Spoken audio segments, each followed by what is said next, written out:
14. A lição a Nicodemos. Em face dos novos ensinamentos de Jesus, todos os fariseus do templo se tomavam de inexcedíveis cuidados pelo seu extremado apego aos textos antigos. O mestre, porém, nunca perdeu o ensejo de esclarecer as situações mais difíceis com a luz da verdade que a sua palavra divina trazia ao pensamento do mundo. Grande número de doutores não conseguia ocultar o seu descontentamento, porque, não obstante suas atividades derrotistas, continuavam as ações generosas de Jesus, beneficiando os aflitos e os sofredores. Discutiam-se os novos princípios no grande templo de Jerusalém, nas suas praças públicas e nas sinagogas. Os mais humildes e pobres viam no Messias o emissário de Deus, cujas mãos repartiam em abundância os bens da paz e da consolação. As personalidades importantes temiam-no. É que o profeta não se deixava seduzir pelas grandes promessas que lhe faziam com referência ao seu futuro material. Jamais temperava a sua palavra de verdade com as conveniências do comodismo da época. Apesar de magnânimo para com todas as faltas alheias, combatia o mal com tão intenso ardor que para logo se fazia objeto de hostilidade para todas as intenções inconfessáveis. Mormente em Jerusalém, que com o seu cosmopolitismo era um expressivo retrato do mundo, as ideias do Senhor acendiam as mais apaixonadas discussões. Eram populares que se entregavam à apologia franca da doutrina de Jesus, servos que o sentiam com todo o calor do coração reconhecido, sacerdotes que o combatiam abertamente, convencionalistas que não o toleravam, indivíduos abastados que se insurgiam contra os seus ensinos. Todavia, sem embargo das dissensões naturais que precedem o estabelecimento definitivo das ideias novas, alguns espíritos acompanhavam o Messias, tomados de vivo interesse pelos seus elevados princípios. Entre estes figurava Nicodemos, fariseu notável pelo coração bem formado e pelos dotes da inteligência. Assim, uma noite, ao cabo de grandes preocupações e longos raciocínios, procurou a Jesus em particular, seduzido pela magnanimidade de suas ações e pela grandeza de sua doutrina salvadora. O Messias estava acompanhado apenas de 2 dos seus discípulos e recebeu a visita com sua bondade costumeira. Após a saudação habitual e revelando as suas ânsias de conhecimento, depois de fundas meditações, Nicodemos dirigiu-se-lhe respeitoso. Mestre, bem sabemos que vindes de Deus, pois somente com a luz da assistência divina poderíeis realizar o que tendes efetuado, mostrando o sinal do céu em vossas mãos. Tenho empregado a minha existência em interpretar a lei, mas desejava receber a vossa palavra sobre os recursos de que deverei lançar mão para conhecer o reino de Deus. O mestre sorriu bondosamente e esclareceu. Primeiro que tudo, Nicodemos, não basta que tenhas vivido a interpretar a lei. Antes de raciocinar sobre as suas disposições, deverias ter-lhe sentido os textos. Mas em verdade devo dizer-te que ninguém conhecerá o reino do céu sem nascer de novo. Como pode um homem nascer de novo sendo velho? Interrogou o fariseu, altamente surpreendido. Poderá, porventura, regressar ao ventre de sua mãe? O Messias fixou nele os olhos calmos, consciente da gravidade do assunto em foco, e acrescentou. Em verdade, reafirmo-te ser indispensável que o homem nasça e renasça para conhecer plenamente a luz do reino. Entretanto, como pode isso ser? Perguntou Nicodemos perturbado. És mestre em Israel e ignoras estas coisas? Inquiriu Jesus, como que surpreendido. É natural que cada um somente testifique aquilo que saiba. Porém, precisamos considerar que tu ensinas. Apesar disso, não aceitas os nossos testemunhos. Se falando eu de coisas terrenas, sentes dificuldades em compreendê-las com os teus raciocínios sobre a lei, como poderás aceitar as minhas afirmativas quando eu disser das coisas celestiais?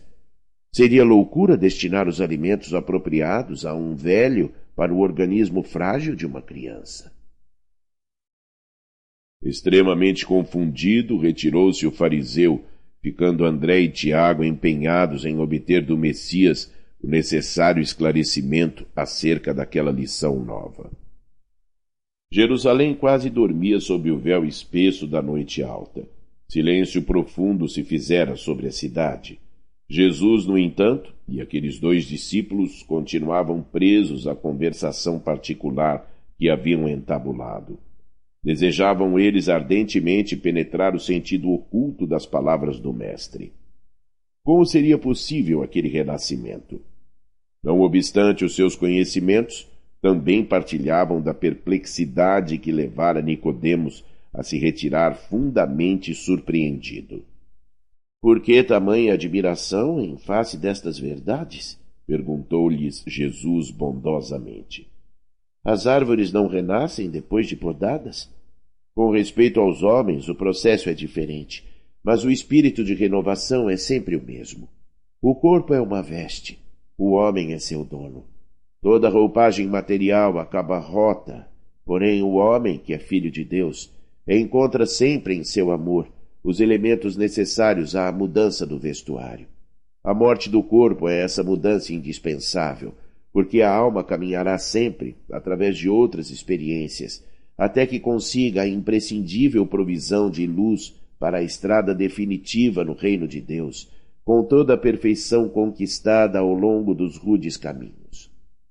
André sentiu que uma nova compreensão lhe felicitava o espírito simples e perguntou: Mestre, já que o corpo é como que a roupa material das almas, por que não somos todos iguais no mundo?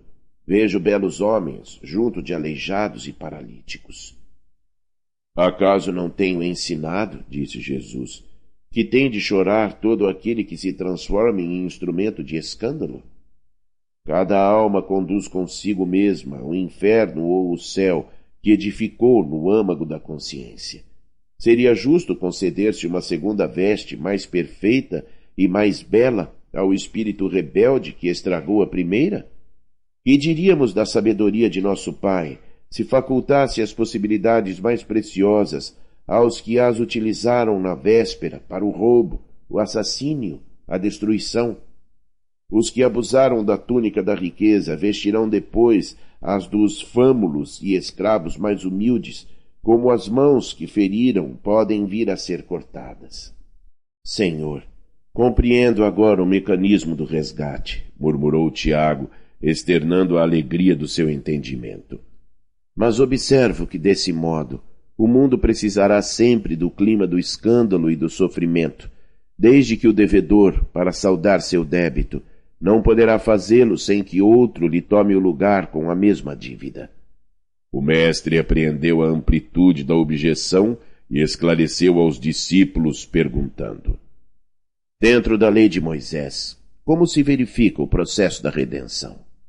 Tiago meditou um instante e respondeu: Também na lei está escrito que o homem pagará olho por olho, dente por dente. Também tu, Tiago, estás procedendo como Nicodemos, replicou Jesus com um generoso sorriso. Como todos os homens, aliás, têm raciocinado, mas não tens sentido. Ainda não ponderaste, talvez, que o primeiro mandamento da lei é uma determinação de amor. Acima do não adulterarás, do não cobiçarás, está o amar a Deus sobre todas as coisas, de todo o coração e de todo o entendimento. Como poderá alguém amar o Pai, aborrecendo-lhe a obra? Contudo, não estranho a exiguidade de visão espiritual com que examinaste o texto dos profetas. Todas as criaturas hão feito o mesmo, investigando as revelações do céu com o egoísmo que lhes é próprio, organizaram a justiça como o edifício mais alto do idealismo humano. E, entretanto, coloco o amor acima da justiça do mundo, e tenho ensinado que só ele cobre a multidão dos pecados. Se nos prendemos à lei de Talião, somos obrigados a reconhecer que onde existe um assassino, haverá mais tarde um homem que necessita ser assassinado. Com a lei do amor, porém, compreendemos que o verdugo e a vítima são dois irmãos, filhos de um mesmo pai.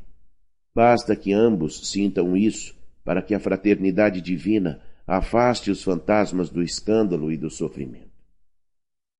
Ante as elucidações do mestre, os dois discípulos estavam maravilhados.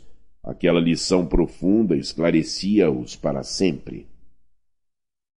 Tiago então aproximou-se e sugeriu a Jesus que proclamasse aquelas verdades novas na pregação do dia seguinte. O mestre dirigiu-lhe um olhar de admiração e interrogou: Será que não compreendeste? Pois se um doutor da lei saiu daqui sem que eu lhe pudesse explicar toda a verdade, como queres que proceda de modo contrário para com a compreensão simplista do espírito popular? Alguém constrói uma casa iniciando pelo teto o trabalho? Além disso, mandarei mais tarde o Consolador, a fim de esclarecer e dilatar os meus ensinos. Eminentemente impressionados, André e Tiago calaram as derradeiras interrogações. Aquela palestra particular entre o Senhor e os discípulos permaneceria guardada na sombra leve da noite em Jerusalém, mas a lição a Nicodemos estava dada. A lei da reencarnação estava proclamada para sempre no Evangelho do Reino.